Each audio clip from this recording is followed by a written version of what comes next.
আজকে আমরা নবম শ্রেণীর প্রান্তিক প্রকাশনীর ডক্টর রবীন্দ্রনাথ পাত্র ও কৌশিক কোলের লেখা প্রাক মাধ্যমিক ভৌতবিজ্ঞান ও পরিবেশ ভাবনা এই বইটার চ্যাপ্টার 4.3 দ্রবণ তার অনুশীলনীতে যে প্রশ্নগুলো আছে তার উত্তরগুলো আলোচনা করব।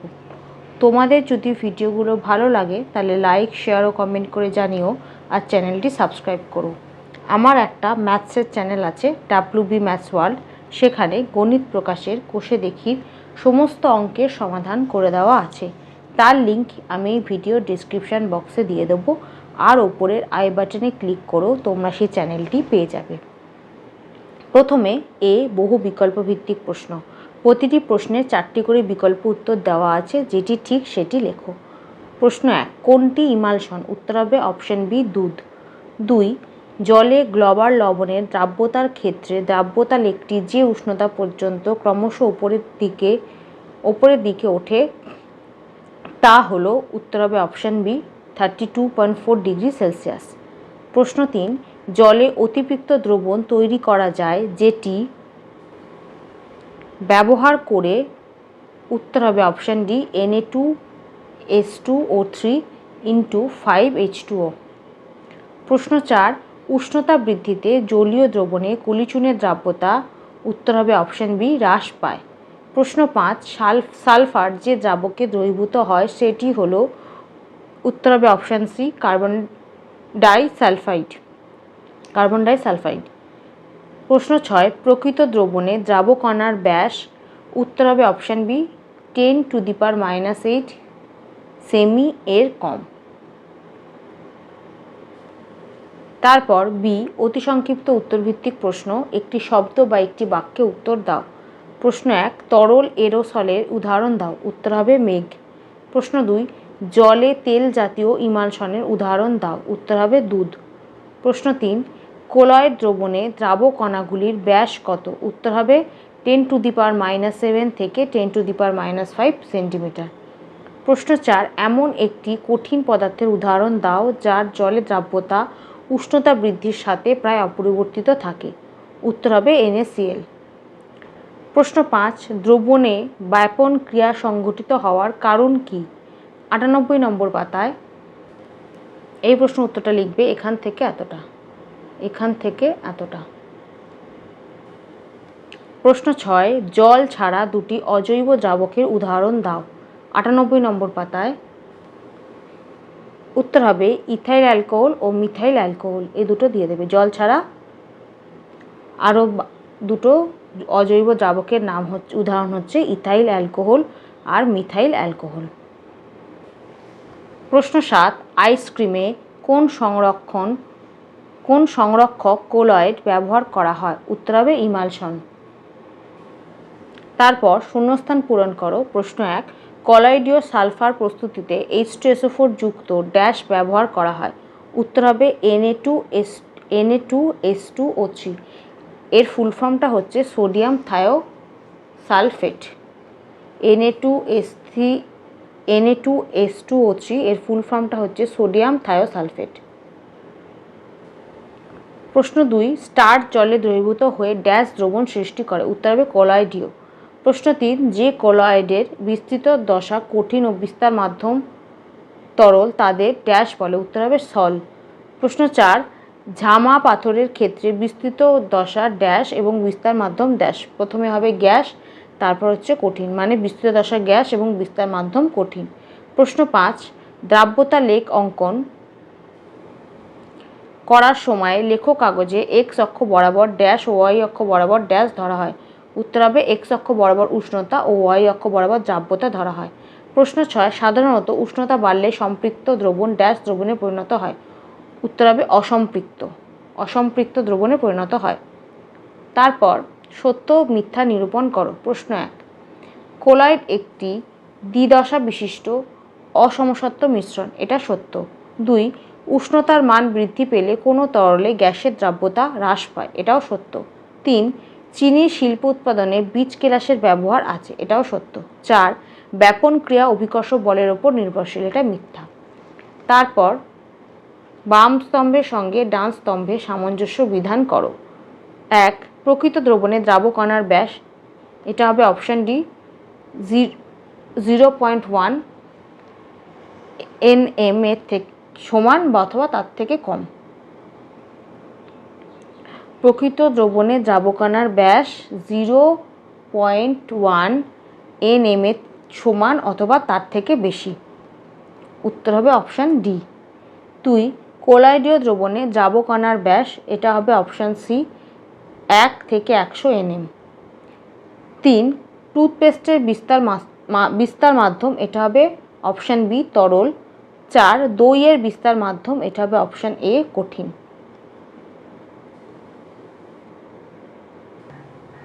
তারপর সি সংক্ষিপ্ত উত্তরভিত্তিক প্রশ্ন, প্রতিটি প্রশ্নের মান 2। নিচের প্রশ্নগুলি 2-3টে বাক্যে উত্তর দাও। প্রশ্ন 1 দ্রবণ কাকে বলে? 87 নম্বর পাতায় এই প্রশ্ন উত্তরটা লিখবে এখান থেকে এতটা, এখান থেকে এতটা। প্রশ্ন 2 প্রলম্বন বা সাসপেনশন কাকে বলে? 88 নম্বর পাতায় এই প্রশ্ন উত্তরটা লিখবে এখান থেকে এতটা, উদাহরণ দিয়ে দেবে এখান থেকে এতটা, যখন থেকে শুরু করে অস্থায়ী মিশ্রণ পর্যন্ত। প্রলম্বনের উদাহরণ দিতে বলেছে, আমি দেখিয়ে দিলাম। তারপর 3 কোলয়েডীয় দ্রবণ কাকে বলে? উদাহরণ দাও। 88 নম্বর পাতায়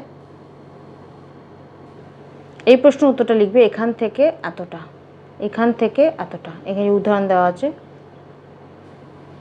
প্রশ্ন 4 ইমালশন বা অবদ্রব্য কাকে বলে? উদাহরণ দাও। 91 নম্বর পাতায় এই যে ইমালশন বা অবদ্রব্য, এখান থেকে এতটা, এখানে উদাহরণ দেওয়া আছে এখান থেকে এতটা। প্রশ্ন 5 30 ডিগ্রি সেলসিয়াস উষ্ণতায় জলে KNO3 দ্রাব্যতা 44 বলতে কি বোঝো? 91 নম্বর পাতায় এই উত্তরটার মধ্যে লিখতে হবে, শুধু এখানে 20 ডিগ্রির জায়গায় আমাদের 30 ডিগ্রি আছে, আর 36 গ্রামের জায়গায় আমাদের 44 আছে, আর সাধারণ লবণের জায়গায় KNO3 আছে। তাহলে আমাদের উত্তরটা কি লিখব? 30 ডিগ্রি সেলসিয়াস উষ্ণতায় KNO3 দ্রাব্যতা 44, এর অর্থ হলো 30 ডিগ্রি সেলসিয়াস উষ্ণতায় 100 গ্রাম জলে সর্বাধিক 44 গ্রাম KNO3 দ্রবীভূত হয়ে একটি সম্পৃক্ত দ্রবণ উৎপন্ন করে। উত্তরটা কি লিখব?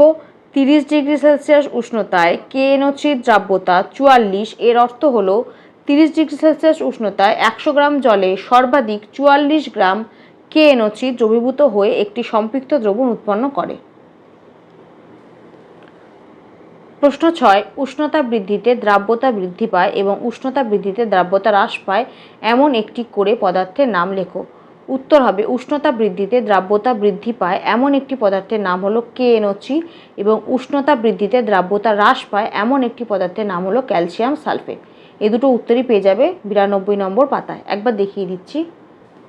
এই যে দেখো, উষ্ণতা বৃদ্ধির সঙ্গে সঙ্গে KNO3 এবং চিনির দ্রাব্যতা খুব দ্রুত বাড়ে, আবার উষ্ণতা বৃদ্ধির সঙ্গে সঙ্গে বাড়ে না, বরং কমে যায়, সেগুলো হচ্ছে ক্যালসিয়াম সালফেট। তার মানে ক্যালসিয়াম সালফেটের দ্রাব্যতা কমে যায় উষ্ণতা বৃদ্ধি করলে। প্রশ্ন 7 1 কাপ জলে চিনির দ্রাব্যতা কি কলকাতা ও দার্জিলিংয়ে একই হবে? তোমার উত্তরের সপক্ষে যুক্তি দাও। উত্তর লিখবে না, চিনির দ্রাব্যতা উষ্ণতা বৃদ্ধির সঙ্গে সঙ্গে বাড়ে। কলকাতায় তাপমাত্রা বেশি, তাই দ্রাব্যতা বেশি হবে, এবং দার্জিলিংয়ের তাপমাত্রা কম, তাই দার্জিলিংয়ের দ্রাব্যতা কম হবে। উত্তরটা কি লিখবে? না, চিনির দ্রাব্যতা উষ্ণতা বৃদ্ধির সঙ্গে সঙ্গে বাড়ে, তাই কলকাতায় তাপমাত্রা বেশি বলে দ্রাব্যতা বেশি হবে, এবং দার্জিলিংয়ের তাপমাত্রা কম বলে দ্রাব্যতা কম হবে। প্রশ্ন 8 দ্রাবক হিসাবে ইথাইল অ্যালকোহলের ব্যবহার উল্লেখ করো। 98 নম্বর পাতায় এই প্রশ্ন উত্তরটা লিখবে এখান থেকে এতটা, এখান থেকে এতটা। তারপর ডি দীর্ঘ উত্তরভিত্তিক প্রশ্ন, প্রতিটি প্রশ্নের মান 3। নিচের প্রশ্নগুলির উত্তর দাও। প্রশ্ন 1 ঘরের উষ্ণতায় কিভাবে সোডিয়াম থায়োসালফেটের অতিপৃক্ত দ্রবণ প্রস্তুত করবে? 94 নম্বর পাতায় এখান থেকে লিখবে এতটা, এখান থেকে এতটা লিখবে। তারপর 95 নম্বর পাতায় এখান থেকে এতটা, এখান থেকে এতটা। প্রশ্ন 2 অসম্পৃক্ত দ্রবণকে কি কি উপায়ে সম্পৃক্ত করা যায়? 95 নম্বর পাতায় এই যে অসম্পৃক্ত দ্রবণকে সম্পৃক্ত করার পদ্ধতি, এখান থেকে এতটা, এখান থেকে এতটা, 3টে পয়েন্ট দেওয়া আছে, 3টি পয়েন্টে লিখে দেবে। প্রশ্ন 3, কেলাসন ও শেষ দ্রব্য কাকে বলে? 95 নম্বর পাতায় এই প্রশ্ন উত্তরটা লিখবে এখান থেকে এতটা, এখান থেকে এতটা। প্রশ্ন 4, অতিবৃদ্ধি কাকে বলে? সিড কেলাস কাকে বলে? উদাহরণ দাও। 96 নম্বর পাতায় অতিবৃদ্ধি কাকে বলে লিখবে এখান থেকে এতটা, এখান থেকে এতটা।